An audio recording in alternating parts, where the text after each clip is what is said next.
Dalam tubuhnya ada darah Nabi kita Muhammad.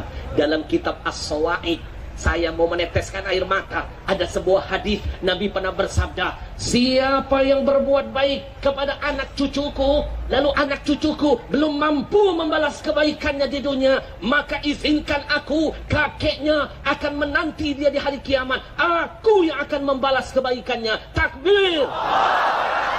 Paham gak maksud hadis ini? Berlaku sebaliknya. Jangan main-main yang suka ngobah-ngerobah wajah-wajah Habib Rizik. Jangan main-main yang suka menghina Habib Rizik di medsos. Kalian menghina cucu Nabi sama menghina Rasul kakeknya. Betul? Kalau dihubungkan berlaku hadis sebaliknya. Siapa yang berbuat kejahatan dengan anak cucuku, lalu anak cucuku tidak sempat membalas semua kejahatannya di dunia, maka dengarkan aku kakeknya akan membalas semua kejahatannya nanti pada hari kiamat. Kalau sudah Nabi yang marah begitu, kita mau cari pertolongan dari siapa? Nggih? Nggih? Lalu hadis yang selanjutnya di bawahnya saya baca dalam kitab itu, Nabi yang menjamin arba'atun, kata Nabi ada 4. Ana, saya musyaffa'un lahum yaumal qiyamah. Ada 4 orang, saya pastikan kata Nabi, 4 orang ini aku yang akan langsung memberikan syafaat kepada mereka.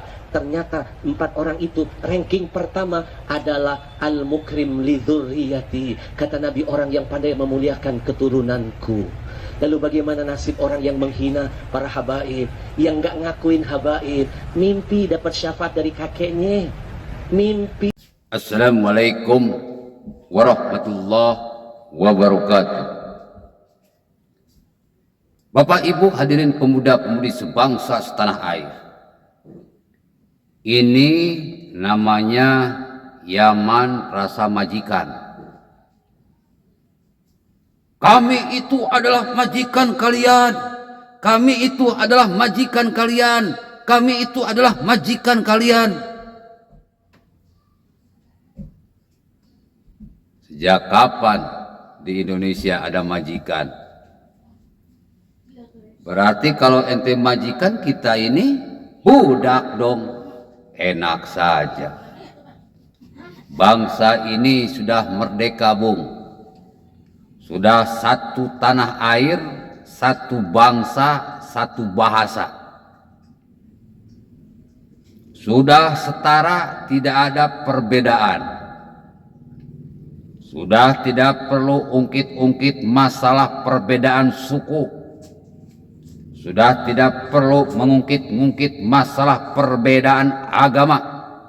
Sudah tidak perlu mengungkit-ungkit masalah perbedaan ras, nasab, nasib, keturunan Nabi atau bukan keturunan Nabi.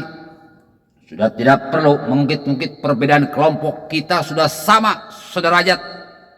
Tiadakan hukum dan konstitusi. Gak usah bawa-bawa nasab, gak usah bawa-bawa keturunan Nabi, gak usah bawa-bawa apapun yang bisa merusak persatuan dan kesatuan bangsa dan negara Indonesia. Kita sudah satu bangsa. Siapapun sukunya, katakan bahwa kalian bangsa Indonesia.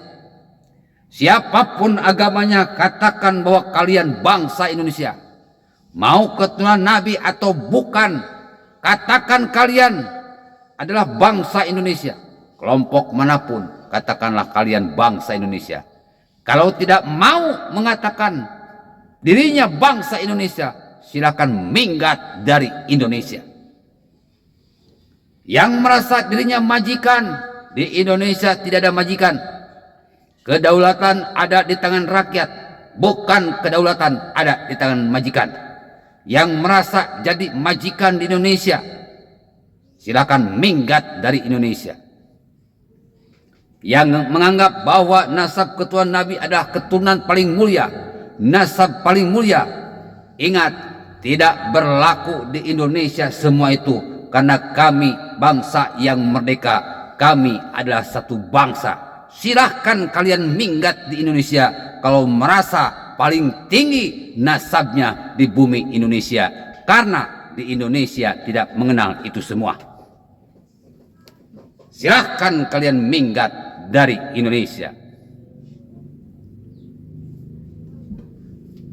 Bapak Ibu hadirin pemuda-pemudi sebangsa setanah air, kenapa Indonesia sejak dulu begitu betah dijajah oleh Belanda 350 tahun lamanya?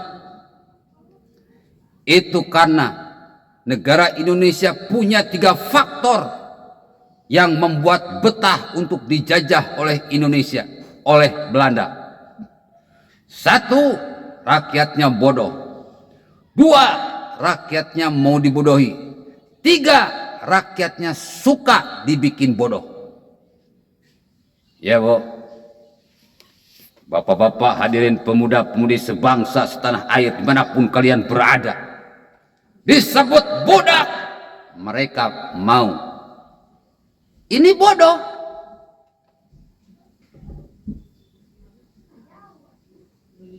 Dibuat bodoh mau, dibodohi mau. Dulu waktu zaman Belanda seperti itu kan, rakyatnya bodoh, mau dibodohi dan mau dibuat bodoh. Nah, sekarang kita akan kembali ke zaman penjajahan Belanda. Cuman sekarang kita akan mengalami penjajahan orang-orang Yaman yang mengaku Habib keturunan Nabi. Mereka katanya majikan, berarti rakyat Indonesia adalah budak. Kurang aja.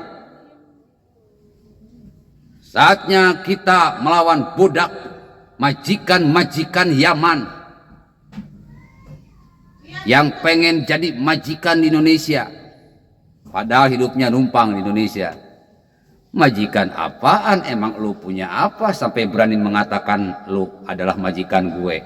Enak aja, ikut perjuangan kemerdekaan kagak, ikut berdarah-darah melawan Jepang dan Belanda kagak, tahu-tahu teriak majikan, enak saja.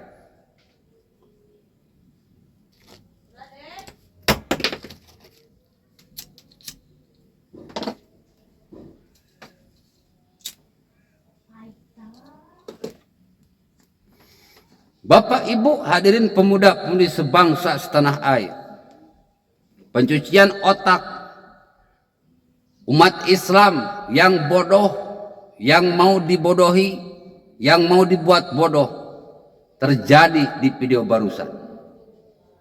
Karena bodoh mau dibodohi, karena mau dibodohi akhirnya dibuat bodoh. Otaknya sudah enggak berputar, hatinya sudah gak berdetak, sehingga tidak bisa memilah dan memilih mana yang baik dan mana yang tidak baik. Kadrun kayak gitu, Bu.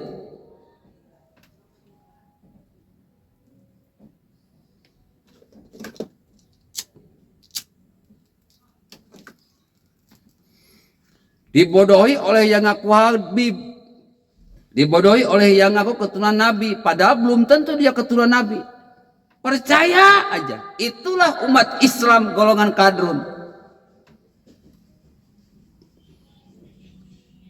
Cek dulu tes DNA, berani nggak dia yang ngaku Habib? Lihat alaknya kayak Nabi bukan? Kalau bukan jangan percaya. Apalagi sampai mengancam kalau misalkan tidak memuliakan keturunan Nabi, nanti di akhirat tidak akan diberi syafaat. Enggak ada dalilnya dalam Al-Quran. Yang ada dalil dalam Al-Quran adalah innama bu'istu liutammima makarimal akhlak.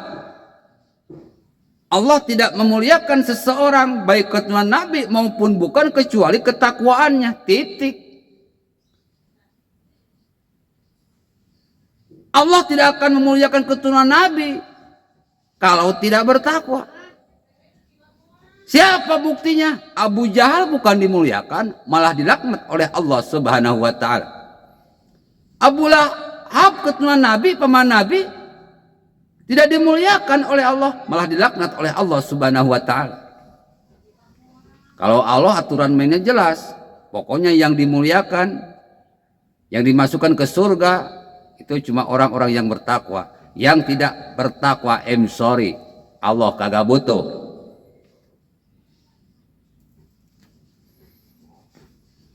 Nabi Muhammad waktu meninggal yang dipikirkan bukan keluarganya, bukan istrinya, bukan keturunannya.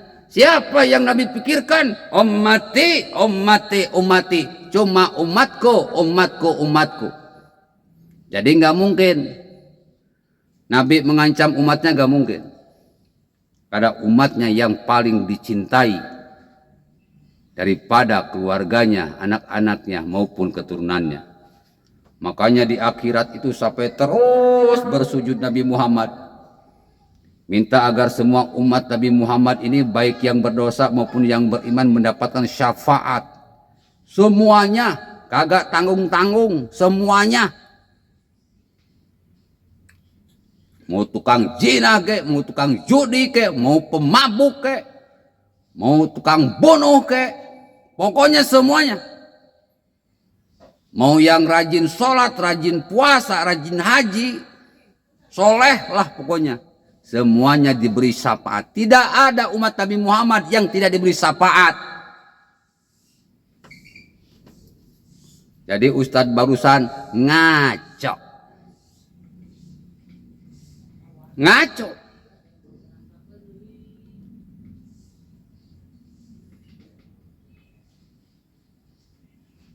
Assalamualaikum warahmatullahi wabarakatuh.